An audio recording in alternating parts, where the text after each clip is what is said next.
যুক্তরাজ্যের বার্মিংহামে সহকারী হাইকমিশনের উদ্যোগে ৫৫তম স্বাধীনতা দিবস ও জাতীয় দিবস উপলক্ষে সুধী সমাবেশ হয়েছে। অনুষ্ঠানে ব্রিটেনের মূলধারার রাজনীতিক, বিভিন্ন কূটনীতিক মিশনের প্রধান ও ব্রিটিশ বাংলাদেশি বংশোদ্ভূত বিশিষ্টজনেরা উপস্থিত ছিলেন। যুক্তরাজ্যের বার্মিংহাম থেকে বিস্তারিত জানাচ্ছেন আব্দুল আহাদ সুমন। ক্যামেরায় ছিলেন সোরমান মিয়া। স্বাধীনতার ৫৫ বছরে ব্রিটেন বাংলাদেশ সম্পর্ক আজ শক্ত ভিত্তির উপর প্রতিষ্ঠিত। ব্রিটেনের অর্থনীতি সহ সর্বক্ষেত্রে ব্রিটিশ বাংলাদেশিদের গুরুত্বপূর্ণ ভূমিকা রয়েছে বললেন British MP Sarah কোমস।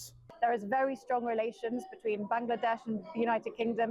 Both of our peoples are very close. We have very strong economic and business ties. বহুজাতিক সম্প্রীতির দেশ ব্রিটেনে বাংলাদেশি কমিউনিটির অবদান অনস্বীকার্য।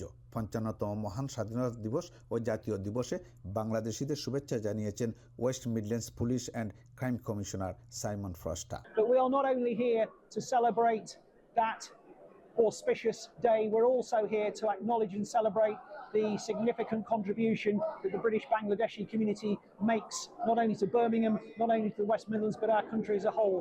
ব্রিটিশ বাংলাদেশের চলমান বন্ধুত্বপূর্ণ সম্পর্ককে আরও সমৃদ্ধ করতে সকল প্রবাসীদের এগিয়ে আসার আহ্বান জানান বার্মিংহামে নিযুক্ত সহকারী হাইকমিশনার সুজন দেবনাথ। আমি প্রবাসী ভাই বোনদেরকে আহ্বান জানাচ্ছি আপনাদের মাধ্যমে তারা যেন আমাদের সরকার ঘোষিত যে সুন্দর কর্মসূচিগুলো আছে তাতে আরো বেশি করে অংশগ্রহণ করে এবং দেশ গঠনে আত্মনিয়োগ করে। বাংলাদেশের জাতীয় সঙ্গীত ও ব্রিটেনের জাতীয় সঙ্গীত পরিবেশনের মাধ্যমে শহীদদের স্মরণে দাঁড়িয়ে 1 মিনিট নীরবতা পালন করা হয়।